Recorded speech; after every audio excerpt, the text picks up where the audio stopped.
Segundo capítulo de la isla del Guripa, de Sualki a orillas del Volkhov.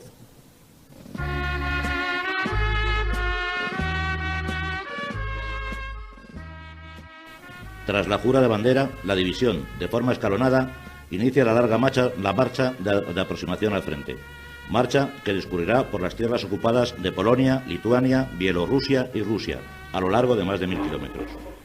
Durante la misma, además, la división deberá acabar su instrucción y completar su acomodación a su situación de hipomóvil. El ejército alemán ha rebañado de todas partes los animales que la componen, por lo que las caballerías son inadecuadas para la vida militar. La división tiene prisa. Nadie se quiere quedar sin los combates por la toma de Moscú y su posterior entrada en el Kremlin. Sin embargo, pronto empieza a revelar la enorme diferencia que existe entre la forma de entender la guerra entre el ejército alemán y los guripas españoles. Los soldados españoles son incapaces de mirar a las poblaciones como enemigos, lo que causa gran cantidad de conflictos con las autoridades de ocupación. En cantidad de ocasiones se quebrantan las normas de ocupación dictadas por el ejército alemán. Los informes se acumulan en el alto mando alemán, unos alabando y otros atacando la unidad española. Por otra parte, el ejército alemán ha sufrido un brutal desgaste de material frente a Moscú, por lo que se refuerza con unidades acorazadas de otros frentes, lo que deja en precariedad el sector norte del frente. Sea por lo que fuere, la división cambia de rumbo. Algunas unidades tienen que desandar parte de lo andado. Ya no participarán en la batalla de Moscú, con el grupo de ejércitos centro. Su nuevo destino será guarnecer y defender el sector norte en las cercanías de Novgorod, a las orillas del río Volkhov. Sin embargo, el general Muñoz Grandes no está dispuesto a convertirse en un mero espectador. El mismo día 12 de octubre, en el que la división llega a primera línea, ordena el cruce del río Volkhov en procura del enemigo. Empieza entonces a gestarse la leyenda española en Rusia. La división inicia su marcha hacia la gloria.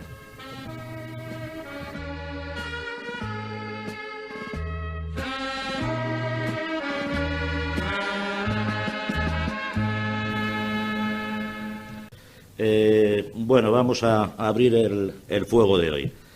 La primera pregunta que nos viene a la cabeza, porque todos tenemos un poco la imagen de ese ejército mecanizado alemán, de esa perfección de maquinaria bélica.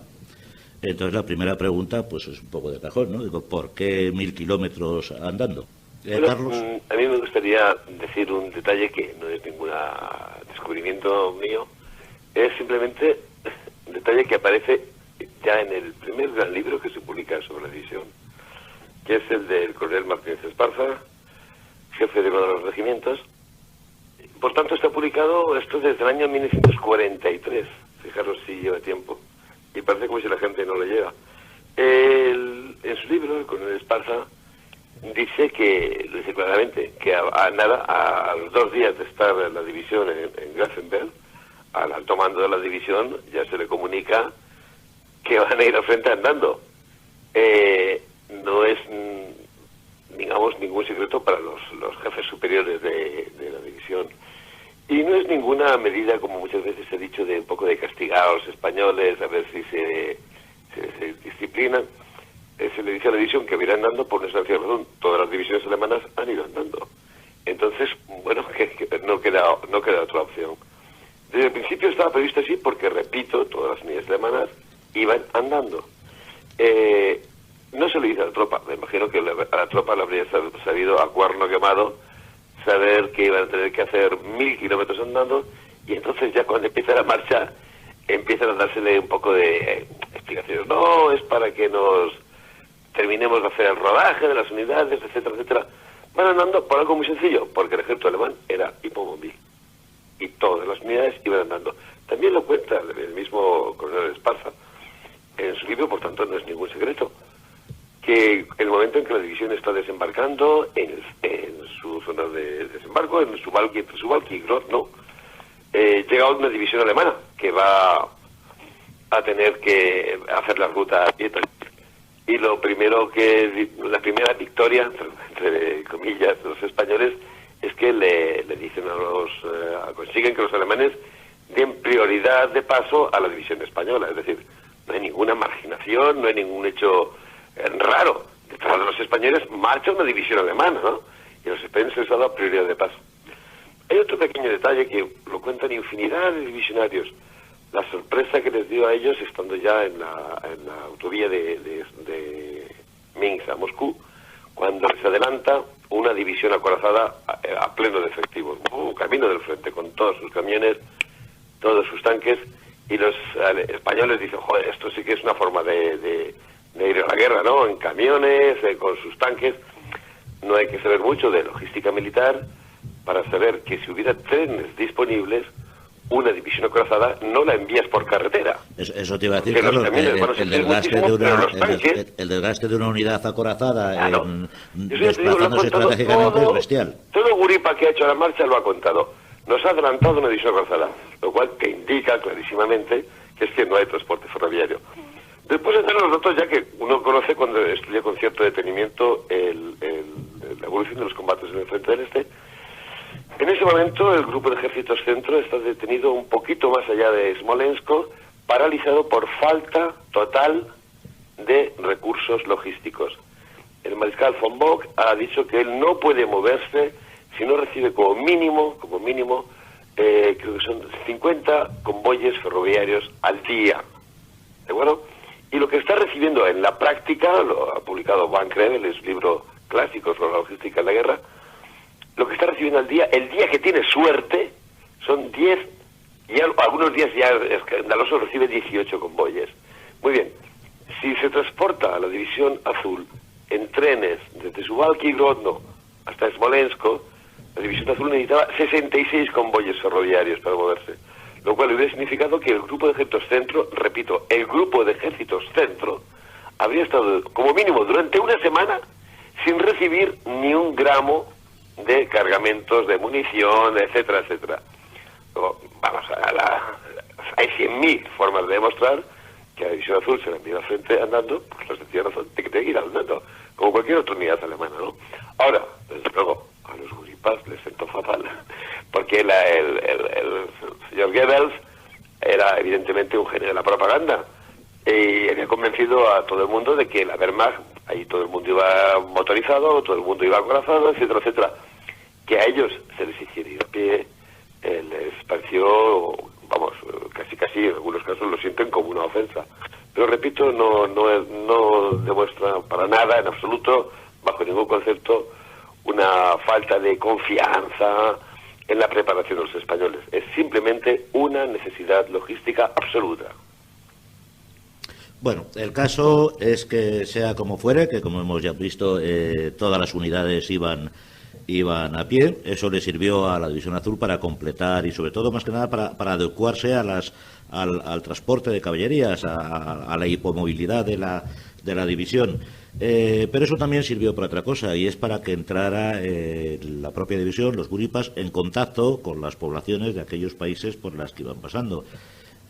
Como ya hemos leído en el editorial, esto provoca, bueno, toneladas de anécdotas y toneladas de quebraderos de cabeza a los alemanes y un poco pues a todo el mundo, porque como bien ha dicho la editorial, pues los españoles no han ido a ocupar países ni a combatir contra poblaciones, con lo cual el trato que dan a todas las poblaciones por las que pasan nada tiene que ver con el que han recibido estas poblaciones por parte del ejército alemán, ni nada tiene que ver con lo que en principio podría ser un ejército de ocupación.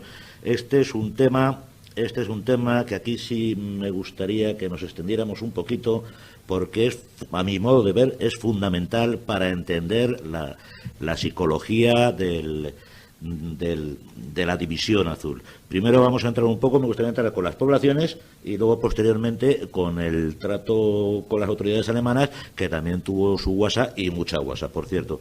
Empezar cualquiera de los dos. Mira, yo en lo referente que tú has dicho, lo que has mencionado ahora mismo, me gustaría decir que durante esos casi 1.000 kilómetros, oficialmente en algunos casos se dan 900, no todas las unidades recorrieron el mismo número de kilómetros, porque unas salieron antes, otras después. Luego hablaremos del tema de esos supuestos kilómetros que alguna unidad recorrió posiblemente de más cuando le dijeron que retrocediesen. Hay un hecho muy importante. La marcha duró aproximadamente unos 49 días. Esos 49 días de marcha, 27 en total fueron de propia marcha en sí, o sea, de andadura, de recorrer camino, y la diferencia, esos otros 22 días, pues se utilizaron supuestamente pues para descansar, para acondicionar los equipos, pues para todas estas cosas que podían dar de sí. Esos 22 días de descanso indudablemente sirvieron también para que los guripas españoles entrasen en un contacto casi directo con la población de los territorios por los que iban pasando, ¿no? Dejando testimonio siempre y en todos los casos de nuestra manera de ser, de nuestra idiosincrasia, de nuestras particularidades. Eso chocó a esa población civil con la cual se encontraron de una manera enorme. Los alemanes, a pesar de que los españoles llevaban un uniforme alemán, enseguida se dieron cuenta estas poblaciones de que no se trataba de esos alemanes que anteriormente o posteriormente iban pasando delante de sus puertas y que mantenían una actitud totalmente distante, fría, de lo que podríamos calificar, y con esto no quiero llegar a ninguna conclusión, de lo que era una verdadera ejército de ocupación. El español, nuestra manera de ser está ahí, y lo que entró siempre fue en un contacto directo. Cuando esas poblaciones veían pasar a un ejército distinto, a un ejército que iba cantando al frente, que entonaba canciones no solamente de guerra y canciones e himnos militares, sino canciones propias de España, de nuestro país, pues veían en ellos una situación mucho más próxima, ¿no? La manera de fijarse no fuese de esa manera. Indiscutablemente también podemos hablar de que los españoles estaban atravesando un territorio, la mayoría del recorrido lo hacen a través de un territorio como es Polonia, eminentemente católico, coincidente con las ideas religiosas de los que en esa marcha iban. Y entonces eso evidentemente pues produjo una manera de pensar, de ver a nuestros guripas, casi en algunos casos, pues como podría yo incluso afirmar que como unos ciertos liberadores, porque no duda cabe, no nos olvidemos de que si Alemania había invadido su territorio era debido a la marcha de la guerra, porque si no hubiese sido Alemania, hubiese sido la Unión Soviética, hubiese sido el comunismo los que en ese momento pues estarían donde estaban los alemanes. Entonces, incluso algún polaco podía llegar a pensar o a meditar, dice, que la labor de los españoles en esa lucha contra el comunismo pues podía ser vista de buenas maneras y de buenos ojos. Carlos. Mire, yo voy a aprovechar la intervención de Gonzalo, porque he subrayado un dato a mi entender fundamental, y es que el hecho, la división donde desembarca es una zona polaca, y durante un largo trayecto está atravesando zonas polacas o lituanas, ¿no? Es decir, zonas de población católica. Los polacos y los lituanos tienen en común un odio feroz al comunismo y un sentimiento, francamente, históricamente muy fuerte, ¿verdad?, antirruso, ¿no? Se trata de poblaciones que, si la política alemana hubiera sido la correcta, se habrían unido con entusiasmo a la cruzada contra el comunismo. Sabemos que no fue así y la historia es distinta. Pero hay un hecho que refleja aún hoy en día esa admiración que provocó la división en Polonia. Es un hecho que parece anecdótico, pero es muy revelador. Hay libros sobre la división escritos por autores británicos, norteamericanos, franceses, todo lo cual es perfectamente lógico. Son países de estos que vamos de nuestro entorno. También hay un libro de un autor italiano. Estamos en el mismo caso, es un libro de nuestro entorno. Sin embargo, lo que llama la atención es que existe también una historia de la División Azul escrita por un autor polaco, Bogusław Muszynski. ¿Por qué a un polaco le interesa la División Azul? El historiador polaco que acabo de citar, es precisamente un especialista en los grupos de resistencia polacos que luchaban simultáneamente contra los alemanes y contra los soviéticos, contra los comunistas, vamos a decirlo en lenguaje cotidiano, de los grupos de resistencia de extrema derecha, ¿no? Otro hecho elocuente, todos conocemos la obra de Xavier Moreno sobre la División Azul.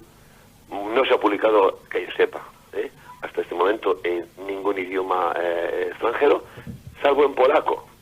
¿Por qué el señor Moreno consigue que su obra se publique en Polonia? No es un historiador que tenga fama internacional.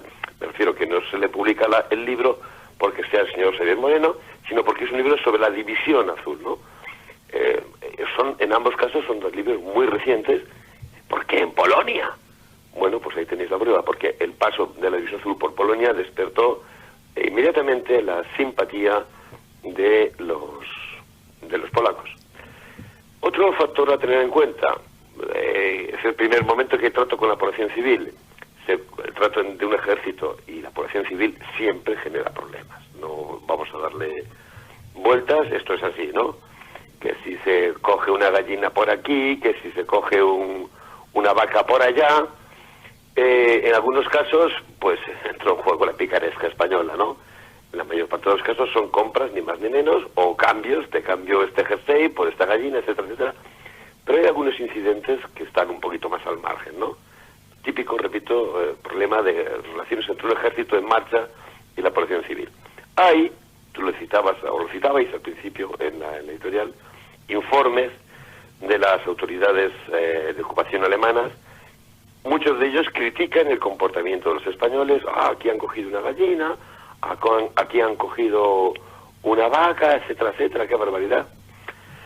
Bueno, pues te voy a contar una cosa que me ocurrió leyendo un libro exhaustivo, muy, bueno, de estos libros de historia militar que son súper eruditos, sobre los combates del Grupo de Ejército Centro en los alrededores de Smolensk, que fue la primera vez que la Wehrmacht recibió un severo varapalo. El analista que está escribiendo es un historiador norteamericano. Reproduce los documentos del alto mando del Grupo de Ejército Centro. Bueno, ¿qué podemos pedir? ¿Qué nos llega como refuerzo? Y le informan de que llega la división española, ¿no? Pero a la vez le llegan los informes de algunos comandantes militares alemanes diciendo, esta unidad es muy indisciplinada, fíjate, aquí han cogido unas gallinas, aquí han cogido unas patatas. Y el analista americano hace una percepción sencilla, lógica, natural. Dice, qué curioso que estos mismos comandantes militares de Grodno, de Suwałki, de donde sea, critiquen a la división española porque ha cogido una gallina, cuando no han emitido ningún informe crítico, cuando por ese mismo territorio ha pasado una Einsatzgruppe del SD y se ha cargado a 100.000 civiles. Es decir, hay informes negativos, pero no nos engañemos. Hay que entenderlos en el contexto en que se formulan, y es que muchos alemanes tienen con respecto a los españoles una serie de prejuicios, ¿no? Y no ven más que, pues como la parábola bíblica, ¿no? La paja en el ojo ajeno, y no ven la viga en el ojo propio, ¿no? En efecto, el comportamiento de los españoles con la población civil, no nos cabe la menor duda, fue muy correcto. Y hay otro hecho que vale la pena subrayar. Hay gente que lo ha escrito, lo ha afirmado, que esta visión que dan los españoles de su larga marcha, confraternizando con la población civil, es una elaboración a posteriori, es decir, ya ha acabado la Segunda Guerra Mundial, se está hablando de crímenes de guerra alemanes, entonces ellos elaboran, se dice por parte de estas fuentes, un discurso exculpatorio, diciendo, no, nosotros nos hemos portado muy bien. Falso, absolutamente falso.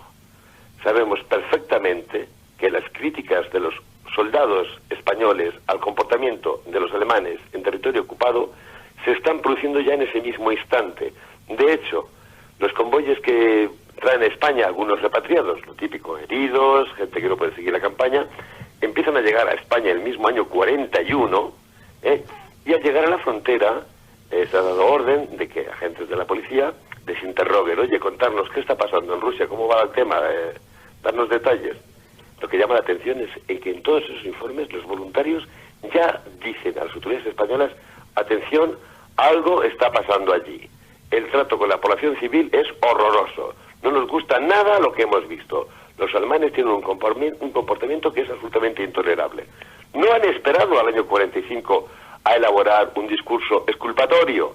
En el mismo año 41, estando ellos sirviendo en la Wehrmacht, han dado a conocer a las autoridades españolas que la política de ocupación alemana en los territorios ocupados es, vamos a decirlo en forma así suave, deplorable. Sí, yo quería un poco, para complementar esto que estás hablando, Carlos, a mí me contaba mi padre que ellos cuando llegaban a los pueblos, pues muchas veces pues no se sabía muy bien, aunque siempre había unas etapas predefinidas, no siempre se cumplían por problemas logísticos lógicos de cualquier unidad en marcha. Él me contaba que los alemanes siempre que llegaban a cualquier población, cogían parte de la población, la echaban de sus casas, por así decirlo, y lo reconcentraban en alguna zona concreta del pueblo. Sin embargo, los españoles no, los españoles, a mí me contaba mi padre que yo dormía muchas veces con la propia población civil compartiendo las casas. Esto además produjo, si cabe, más confraternización con el supuesto enemigo. Y vamos, yo lo sé porque eso también me lo ha contado mi padre. Él era pues tenía la edad que tenía y le gustaba mucho la juerga. Ellos prácticamente todos los días formaban en alguna casa, en algún local, donde fuera, formaban su juerguecita con guitarras, vino y montaban su fiestecita y la montaban con la asistencia de las poblaciones civiles y encantados de la vida, vaya. Sí, sobre eso que acabas de mencionar, Manuel, querría yo apostillar que cuando estaban cercanos a una población y se les permitía, porque el tiempo lo permitía a su vez, pues gozar de unas horas o de un día de permiso, se constituían entre los guripas, por decirlo así, 3 clases diferenciadas de expediciones para visitar esa ciudad. Esto no deja de ser una anécdota, ¿no? Estaba el grupo que denominaban gastronómico, que como su nombre indica iba a comprobar y a degustar los placeres del paladar en ese país. Estaba el grupo cultural, que a su vez se dedicaba pues monumentos, iglesias, todo aquello que fuese característico y relevante, que pudiese aportar conocimientos a los guripas. Y luego, evidentemente, y como todos estábamos pensando, estaba el más numeroso, que consistía el grupo Paniencas, ¿no? El grupo Paniencas o del ligoteo, ¿no? Eso viene a apostillar un poco. Qué duda cabe que este comportamiento, evidentemente, por parte de los españoles, nunca, que se sepa, lo pudo llevar a cabo ni pretendió llevarlo el ejército alemán, ¿no? No se lo hubieran permitido sus propias autoridades, ni tampoco iba con su manera de ser. Quizá uno de los errores por parte del mando alemán era considerar que todo aquel que vestía o portaba su uniforme tenía que guardar siempre la misma característica, la misma forma de ser y de comportarse que al igual que hacía su ejército, y no se daban cuenta que a lo mejor debajo de su uniforme había unas personas, unos seres totalmente distintos, con una forma de ver las cosas pues también en muchos casos diametralmente opuestas. Bueno, si os parece, vamos a parar un momentito para la publicidad, y a la vuelta de la publicidad vamos a hablar... Patriotas.es, nuestras ideas y nuestra lucha en Internet. Bueno, pues ya una vez escuchados nuestros consejos publicitarios, volvemos un poco al ataque. Vamos a ver, a mí me contaba mi padre, y esto ya más que por libros es por las vivencias que me contaba mi padre, que son divertidas. Aparte de los informes contradictorios, porque si es verdad que la división tuvo grandes enemigos dentro del ejército alemán, también tuvo grandes amigos, ¿no? Entonces, por eso de ahí la acumulación tal vez de informes contradictorios. Pero lo que sí me contaba mi padre eran los grandes quebraderos de cabeza que tenían los gendarmes, creo que se llaman, ¿no? Alemanes, con los guripas. Que de ahí viene la mayor parte de la crítica, ya no porque se han robado una gallina o no han robado una gallina, sino era porque se pasaban absolutamente por el forro las normas de ocupación y los consejos. En escasísimas poblaciones hicieron caso de las recomendaciones de ir en grupos, armados por presencia de guerrilleros o fuerzas hostiles. Y bueno, el caso es que, y desde luego en la zona de Polonia y Lituania, lo que está claro es que había españoles que se escapaban sueltos o en parejas, y si llevaban algún armamento era el machete, no llevaban más. Esto daba una cantidad de problemas a los alemanes increíbles. Entre otras cosas, dio también lugar a enfrentamientos. Ya no me refiero a enfrentamientos armados, aunque en alguna ocasión a punto estuvieron de llegar a coger las armas. A mí me contaba mi padre que los guripas un poco, pues por no meterse en líos, pues se desviaban de la entrada de los pueblos, hacían sus pinitos para entrar sin ser detectados por las patrullas de policía alemana, porque sabía que era inmediatamente el problema saltaba ya. Los alemanes me contó que acabaron un poco optando porque allí donde estaba la división española, ellos eran los que no entraban en las poblaciones, porque desde luego las patrullas de policía era tener un constante quebradero de cabeza, un constante llamar el orden, y a medida que pasaba el tiempo los guripas pues se ponían ya hasta chulos, ¿no? Ya se enfrentaban directamente a los gendarmes, además con la complicidad del mando, que una vez que llegaban los partes al mando de la división, pues salvo que fuera una cosa realmente, realmente que se hubiera cometido algún delito o que se hubiera cometido alguna falta grave, pues los propios mandos españoles pues protegían a los guripas. ¿Qué tenéis que aportar? Hay una cosa muy curiosa, en efecto, infinidad de testimonios personales de los guripas nos hablan de este tipo de incidentes, con la población, perdón, con las autoridades de ocupación alemanas. De hecho, los españoles, como tenemos un cierto complejo histórico, no le vamos a dar más vueltas, asumimos que nuestros soldados en algunos casos se portaban un poco como soldadesca, ¿no? Es mucho menos conocido que hubo incidentes a la inversa, en el cual los españoles tuvieron que dar parte del mal comportamiento de soldados alemanes. Estas quejas, naturalmente, no pasaban del escalón del mando español y además normalmente ni siquiera estaban por escrito. Sin embargo, existen. ¿Y cómo los encontramos? Los encontramos, por ejemplo, en diarios, todos ellos no publicados, de divisionarios. Más habitual se encuentra en diarios de oficiales, ¿no? Yo te puedo comentar, por ejemplo, el caso de un diario de un oficial de Estado Mayor, de un jefe de sección de Estado Mayor, que cuenta que se ha encontrado con unos oficiales alemanes totalmente borrachos, porque los soldados alemanes son soldados prusianos, de acuerdo, más disciplinados que los nuestros, de acuerdo, pero cometen los mismos comportamientos que un soldado en campaña, ¿no? Y de lo desagradabilísimo que ha sido encontrarse con estos soldados que se han insolentado con él y con otros mandos, sencillamente bajo los efectos del alcohol, ¿no? Luego, efectivamente, mira, la convivencia entre dos ejércitos, incluso aliados, es siempre muy, muy compleja. Y las tensiones siempre son muy fuertes. Cualquier que tenga una experiencia militar, incluso leve, de haber hecho maniobras con otros soldados de otros países, sabe que estos enfrentamientos, estos choques, estos roces se producen. Bueno, no hay que irse ni siquiera tan lejos. En unas maniobras en las que esté, por ejemplo, la Legión, y es la unidad que no será la Legión, pues se van a producir choques entre los pistolos y los legionarios, y los pistolos y los paracas, y los legionarios y los paracas.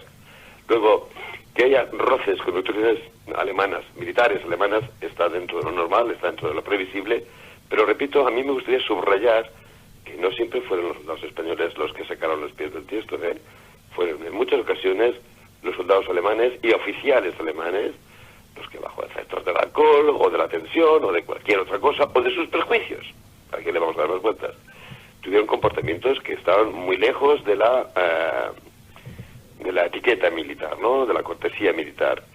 Que haya gente que solamente quiera ver los informes alemanes y no quiera ver los informes de los españoles o los alemanes, pues es muy lógico, porque en nuestro país ya sabemos que, por desgracia, nos gusta zaherirnos, nos gusta meternos con nosotros mismos. Ya sabéis la frase que hay famosa: si habla mal de España es español, ¿no?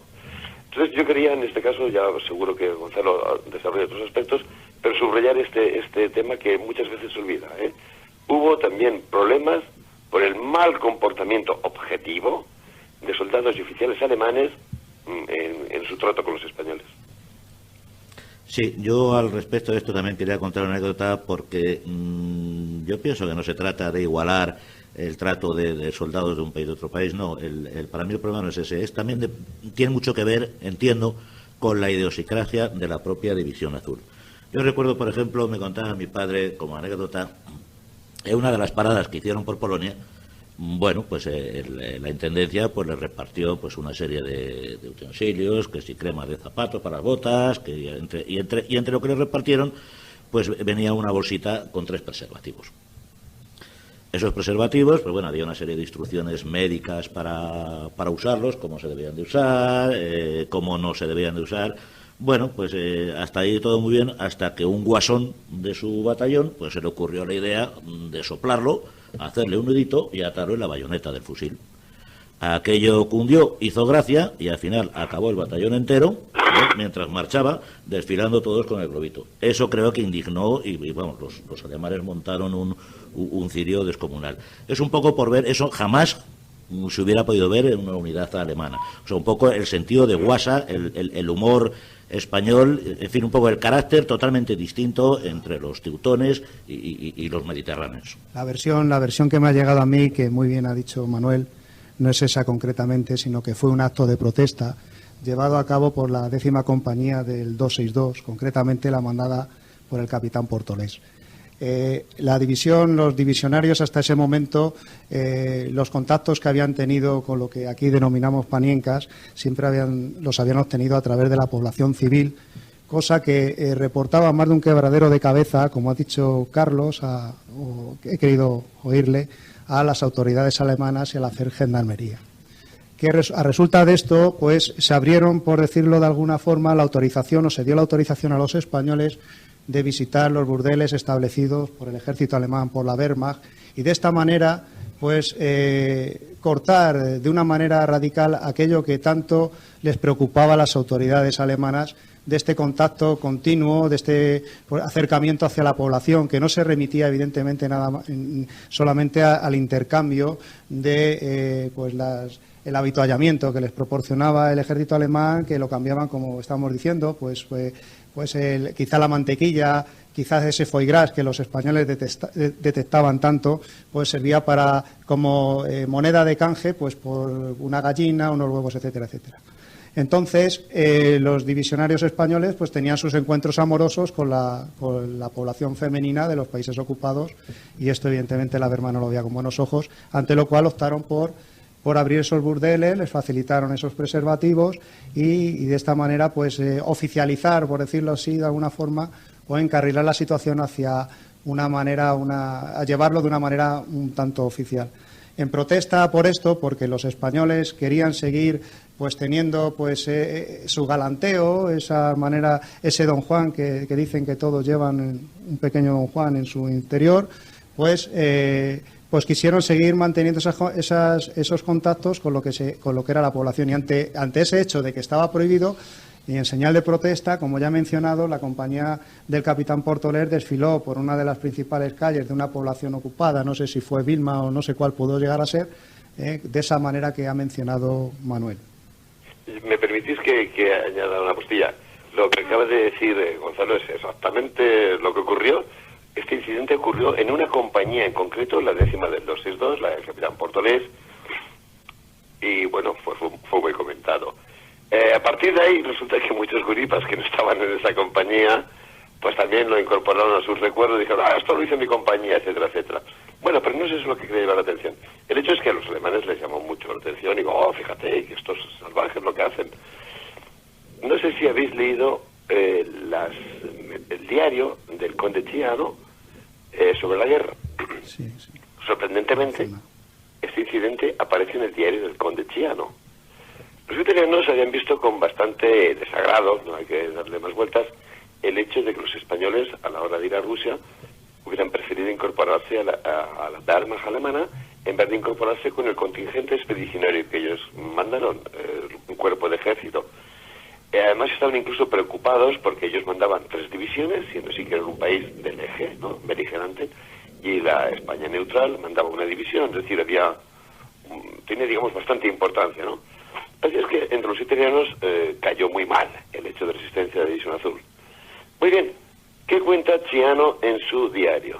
Dice, uy, la división española, esos son una banda, menudos individuos. Toda la división ha desfilado por Varsovia, llevando en la punta de sus fusiles preservativos hinchados. Bueno, sabemos perfectamente en qué unidad ocurrió este incidente, la 10ª del 262, y también sabemos perfectamente que la división nunca estuvo en Varsovia, ¿de acuerdo?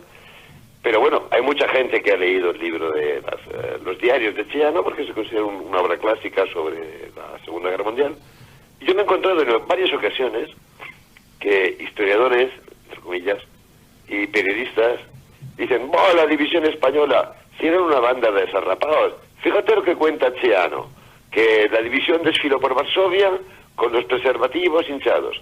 Cuando, repito, sabemos que no estuvo en Varsovia y que no fue un problema de la división, sino una compañía que hizo esta chulería de este gesto, ¿no? Lo cual nos demuestra que, en fin, que muchas veces estas acusaciones que se lanzan contra la División Azul pues son malas interpretaciones, rumores deformados, que se utilizan al servicio de una propaganda en concreto en un momento determinado, que no tienen nada que ver con la realidad, ¿eh? Bueno, yo me limitaba a contar lo que escuché de labios de mi padre sin entrar en mayores profundidades. Si os parece, vamos a cambiar un poco de tercio, porque el que ha leído un poquito sobre la división pues se encuentra bueno, le choca el que esta división, que en principio iba destinada, o por lo menos la división, o los guripas, pensaban que iban pues derechitos a Moscú, en un momento dado se da la orden de cambiar de rumbo. Y bueno, y esta división pues ya no va a estar en el grupo de ejércitos centro, sino que va a pasar al grupo de ejércitos norte. Hay diferentes versiones de por qué ocurrió esto, y vamos a entrar un poquito en ello. Está la versión que dice que debido a los malos informes y bueno, que no era lo que se requería en el centro, en el grupo de ejércitos centro para la toma de Moscú, y está, bueno, pues la otra versión que nos cuenta que simplemente fue una decisión del mando estratégico o táctico alemán debido a, bueno, pues a la debilidad de sectores como el sector norte, que prácticamente había cedido la mayor parte de sus carros de combate y unidades acorazadas, las había cedido al grupo de ejércitos centro, precisamente por el desgaste que sufre en el intento de toma de Moscú. Vamos a entrar un poquito en profundidad en ello, ¿os parece? Bueno, mira, efectivamente, en la guerra lo que más funciona es un rayo macuto. Entonces, cuando los españoles reciben la noticia de que tienen que deshacer los cuantos kilómetros y salir hacia el norte, y ven que no van a participar en el ataque a Moscú, pues a muchos divisionarios esto les sienta como un jarro de agua. Los alemanes nos marginan, los alemanes nos desprecian, y muchos lo ponen por escrito en sus recuerdos, y esta historia parece como un menosprecio, ¿de acuerdo? ¿Cuál es la realidad? El frente del este hay que conocerlo en toda su extensión y dónde están los combates en cada momento.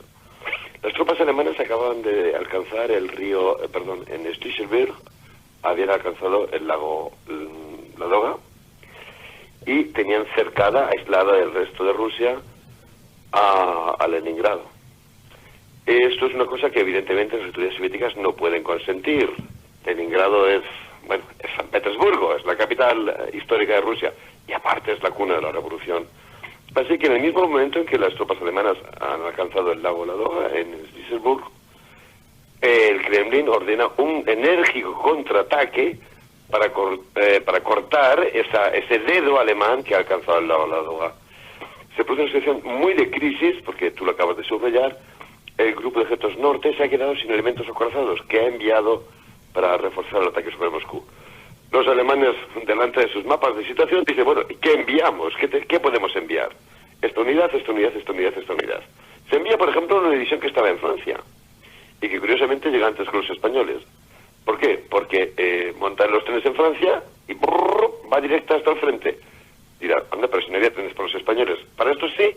Sí, para esto sí que hay tren. Porque estos pasan por Alemania y por los países bálticos, cuyo ancho de vía es el ancho europeo, lo que les permite seguir esa ruta con rapidez, ¿no? ¿Qué unidad tienen a mano? Pues os acabo de comentar hace un rato. Tiene la división 250, la división española, que está cerca de su frente, y detrás viene otra división alemana que va andando siguiendo los pasos de los españoles. Pues el alto mando dice, vamos a ver cuál está más cerca de la vía férrea que comunica con el norte, que podemos coger en Vitebsk y tirar para arriba rápidamente. Pues los que están más cerca son los españoles, pues que vayan los españoles. Es una pura necesidad estratégica. Si la división azul, al salir de Polonia, de la zona de desembarco, no hubiera tenido el privilegio de salir andando la primera, y la otra división alemana que acabo de citar hubiera ido delante de ella, esa división habría sido enviada hacia el norte y los españoles habrían participado en el asalto sobre Moscú. Luego fue una pura decisión táctica en ese instante. Esta es la unidad que mejor está situada. ¿Por qué? Porque está atravesando el eje de comunicaciones que lleva hacia el norte. Bueno, hay algunas unidades que están más adelante, que llevan 50, 60 kilómetros más adelante, pues que den media vuelta y los mandamos rapidísimamente hacia el norte. No intervino ningún otro factor. Bueno, otro tema que yo quería tocar también es el tema de las bajas durante la marcha. Pese a que algunos piensen que no, hubo ya las primeras bajas. Yo quisiera que me hablarais un poquito de ello. Mira, yo quisiera mencionar que efectivamente se producen las primeras bajas. Concretamente, el 28 de agosto apenas 8 días después de haber salido los contingentes o empezar a salir de Grafenberg, en Grodno, pues a consecuencia de la explosión de una mina, fallecen los primeros españoles, concretamente 5, 2 sargentos, 2 cabos y un soldado, y produce 30 y tantos heridos. Posteriormente, a consecuencia de las heridas, pues fallecen algunos guripas más. Dicen para algunos que estas fueron las primeras bajas divisionarias, para otros, y por un tema más que nada de sentimentalismo, de cargado de un cierto nostalgia, la primera baja, quiero mencionar que no la oficial, pero sí de cara a mucha gente, consistió en la de Juan Navarro de Murcia, un divisionario, un chaval del Frente de Juventudes, alista en la división, pero este hombre pues tiene una salud más bien débil que le lleva de alguna forma a no pasar esos duros entrenamientos para poderse incorporar a la división, falleciendo por esto. No deja de ser una anécdota, pero efectivamente las primeras bajas, como ya he dicho, es a consecuencia de esa mina. Son gente del regimiento de Vierna, del 263, y son estos 5 soldados y posteriormente más. Con el paso del tiempo, pues se produjeron otras bajas, quizá de ahí, de alguna forma, producidas por los partisanos, por los guerrilleros, en emboscadas, en guripas que de alguna forma se despistaban entre los barrios de las poblaciones donde estaban, eran, por decirlo así, asesinados o mediante trampas, los hilos estos, los cables que muchas veces con los enlaces motoristas en alguna ocasión también llegaron a conseguir que los españoles poco a poco y antes de la entrada del frente pues fueran teniendo estas primeras bajas durante el transcurso de la marcha. Carlos, ¿quieres complementar algo más? Sí, mira, en las marchas las bajas de muerte fueron poquitas, incidentes fundamentalmente el que acaba de citar Gonzalo, de esta mina. En Grodno las marchas fueron fundamentalmente fuentes de otro tipo de bajas bajas recuperables, y el problema era la dureza de la marcha. Estamos hablando de 1.000 kilómetros, y bueno, eso es una cifra, ¿no? Yo no sé si la gente se para a pensar. La persona que nos está escuchando pues puede hacer algo muy sencillo. Pues se pone delante de un mapa y se sitúa en Almería y le dice, bueno, venga chico, tienes que andar hasta La Coruña. Y entonces posiblemente caiga en la cuenta de lo que se le había pedido a estos hombres. 18.000 hombres haciendo la travesía de toda España, cargados con todo su equipo de combate, andando a pie, con unas botas que evidentemente no han tenido tiempo ni siquiera de domar, ¿verdad? Entonces, las bajas durante la marcha son fundamentalmente bajas por enfermedad de los pies, se les llama aspeados o despeados, las dos fórmulas son correctas. Era un tipo de enfermedad, era un tipo de patología que el ejército español conocía bien, porque esto ha ocurrido desde siempre, pero claro, que en esta marcha alcanza proporciones muy elevadas, son miles de hombres los que padecen este problema. Pero repito, pongámonos delante de un mapa, y pongámonos que estamos en Almería y recibimos la orden de ir andando hasta La Coruña, pasando por Madrid.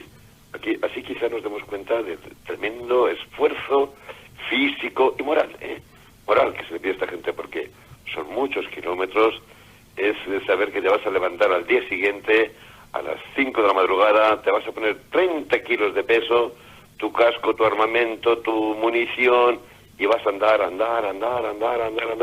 para el día siguiente hacer lo mismo. Fueron bajas, repito, entonces sobre todo bajas debido a que se les pidió un esfuerzo físico extraordinario y en muchos casos, pues, excesivo. Efectivamente. Bueno, yo tenía una pregunta, pero la verdad es que Carlos nos la casi ya medio contestado, que era un poco el comentar las últimas etapas de la marcha. Una vez que se decide el cambio de frente, se realiza en el tren, pero entiendo que esto se debe al que, bueno, digamos, el consumo de trenes era principalmente de retaguardia al frente. Una vez que la marcha cambia de dirección y transcurre paralelamente al frente, pues me imagino que sería que se les podría llevar en tren, precisamente porque el sistema ferroviario en esa zona estaría menos agobiado o menos saturado. ¿Es cierto esto o es una suposición mía? No, mira, es que no es simplemente que el sistema ferroviario esté saturado o agobiado, es que hay que cambiarlo. O sea, las tropas alemanas avanzan y sorpréndete quienes avanzan casi detrás de los tanques son los ingenieros ferroviarios, que van levantando las vías rusas y poniendo vías con el ancho europeo. Entonces, ¿qué vías están tendiendo los ingenieros ferroviarios alemanes? Que hacen una auténtica proeza bética, pues están entendiendo, están cambiando las vías que tienen tendido oeste-este, que es la dirección de avance de la Wehrmacht. Han dejado en su estado normal las demás vías de ancho ruso, por ejemplo, las que van norte-sur. Por eso, al llegar el momento en que se ordena a la división que pase hacia el norte, van a Vitebsk y allí pueden montar tranquilamente en trenes. ¿Por qué? Porque esa vía sigue funcionando con el ancho ruso, con máquinas rusas, con vagones rusos. No ha habido, hasta ese momento, después también le cambiaron el ancho, pero hasta ese momento no ha habido necesidad de cambiar el ancho. Y esa vía está perfectamente operativa. Gonzalo, ¿tienes alguna novedad? No, es efectivamente, como dice Carlos, eran transportes eran convoyes o vagones de ganado y, bueno, pues algún guripa apunta que iban sin calefacción y propio de este tipo de transportes. Vamos, no eran ni muchísimo menos aquellos con los que salieron del campamento y recorrieron Alemania hasta llegar a la frontera polaca. Pero bueno, yo haciendo mi servicio militar, viajando en los vagones de transporte, nos llevaban en vagones de segunda y luego a otros nos llevaban de mercancías, y se iba bastante mejor en los de mercancías con la pajita y el ganado que los vagones de segunda, pero bueno, por lo menos en el caso español. Solo quiero apuntillar una cosita referente al tema, y volviendo un poquito atrás, que el descontento o que generalmente se expresaba en los guripas, aparte de estas particularidades que ya hemos dicho, consistía también en el tema alimenticio. Y para ello Muñoz Grandes pidió aquí en España, pidió al Generalísimo, pidió a Franco que aportara, a ser posible, un convoy de alimentos más genuinos nuestros que los que hasta ese momento le habían servido el ejército alemán, como era normal. Esto sirvió de acicate y de estímulo para que los guripas esa dureza de la marcha la soportaran de otra manera, a base de legumbres, vino español y toda esta serie de cosas. Bueno. Ya que estamos hablando un poco del tema de las relaciones con las autoridades alemanas de ocupación, cuando se le dice a la división que cambia su rumbo y que debe partir hacia el norte, empieza a embarcar en los convoyes en Vitebsk. Acabo de subrayar que esta vía estaba operativa. Bueno, el hecho de que esté operativa no significa que esto sea una vía del AVE, ¿no?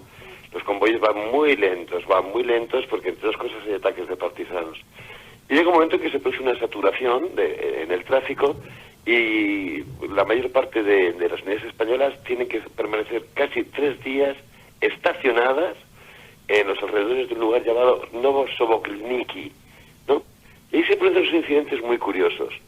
Los españoles, según los informes que daba la Gendarmería Militar Alemana, han devastado la estación. Han arrancado las vallas para hacer fogatas, etcétera, etcétera. Hacía ya un frío que pelaba. Estábamos a finales de septiembre y los españoles estaban ateridos de frío ya, porque sabemos que iba a ser un invierno terriblemente duro.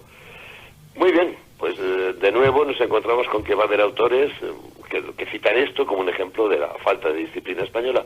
El incidente, por ejemplo, lo cuentan los mismos estos autores norteamericanos, Kleinfeld y Tams, que reproducen los informes alemanes. Es cuando ya te metes un poquitín en las intimidades de los divisionarios, cuando descubres qué hay detrás de los incidentes de Novosobokilniki, mientras que los españoles van a pasarse la división, que aunque está montada en este eje viario que funciona a trancas y barrancas, porque el material ruso es deficiente, se avería, hay ataques partisanos. Bien, mientras están allí, llegan las noticias de que el cuerpo de ejército expedicionario italiano se ha apuntado a unos brillantes éxitos en la zona donde está operando, en Ucrania, y también la prensa alemana informa, las partes de guerra informan de otros éxitos parejos de las tropas húngaras que también están entrando en combate en ese instante, tal. Los españoles cogen un rebote de muerte, diciendo, vamos a ver, están los húngaros en el frente, están los italianos en el frente, y nosotros nos tienen paseando, mareando la perdiz por aquí, por Rusia. Dicho de una manera más explícita, lo que ocurre en Novosobokilniki es en gran parte una expresión de protesta de los españoles contra los alemanes, porque ellos donde quieren estar ya en el frente, que se dejen los alemanes de llevarlos de acá para allá, que lo que quieren es estar pegando tiros en el frente, que no quieren que la guerra acabe sin que puedan decir, hemos tomado parte en los combates y tenemos gloria para añadir a nuestras banderas, ¿no? Bueno, pues llegados a este punto, alcanzamos el día 12 de octubre, Día de la Hispanidad, además, alcanzamos la línea del frente. Atrás van a quedar pues todos los sinsabores de la larga marcha y todas las experiencias divisionarias a lo largo de Polonia, Bielorrusia y Rusia. Yo lo primero, yo entiendo que los que hacemos este programa somos ya un poco mayorcitos y todos hemos chupado garita, que se dice, ¿no? Pero yo me imagino que mucha de la gente que nos está escuchando o que nos escucha no tiene idea de este tipo de cosas. Entonces yo lo primero que os quería preguntar es que nos contaréis cómo se hace un cambio de unidad dentro del frente a nivel divisionario, como es el caso. Es decir, unos señores tienen que abandonar una trinchera para marcharse a su casa, a su casita o a donde sea, a su nuevo destino, y otros señores recién llegados tienen que incorporarse. ¿Cómo se hacía, cómo se realiza el relevo del frente? Bueno, los españoles se desplazan hacia la zona de Nóvgorod y allí van a relevar a la 126 División Alemana y parte de la 18 División Motorizada. Entonces la ocupación se hace, pues los alemanes dejan todo en perfecto orden, ya sabemos su manera de funcionar, dejan unas instalaciones en pleno rendimiento, pero claro, al principio se produce lo que en este caso representa mover a tal cantidad y magnitud de gente.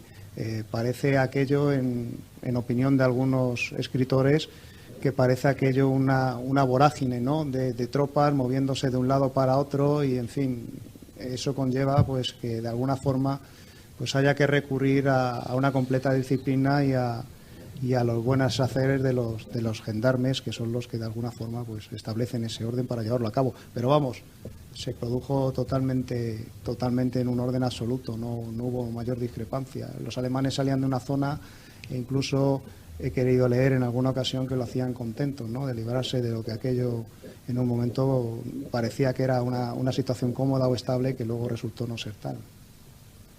Carlos. Hay que tener en cuenta que, claro, como consecuencia del embotellamiento en el tráfico que acabo de comentar, la división no llega en bloque, un día aparece allí, ¿no? Hay unidades españolas que están llegando al frente, aunque siempre consideramos como fecha el día 12, hay unidades españolas que han llegado al frente ya el día 10, y hay otras unidades que van a ir llegando a lo largo de todo el mes de octubre. Entonces, no es que un buen día toda una división alemana da un paso atrás y toda la división española da un paso adelante, no, sino que fue siendo progresivo y van llegando los batallones y van diciéndole dónde tenían que desplegar y, bueno, pues efectivamente el momento del relevo consiste en que la unidad española se acerca lo más sigilosamente posible, porque estamos ya bajo el alcance de las armas enemigas a la zona donde tiene que relevar. Se hacen unos formulismos que incluyen la firma de recibos y papeletas y se produce el relevo. Fue, creo que técnicamente complejo, en el sentido de que había un déficit de traductores. Normalmente el número de oficiales de enlace era limitado y desde luego no podías asignar un miembro de enlace a cada pelotón, a cada sección, con suerte en los batallones y en los grupos, ¿no?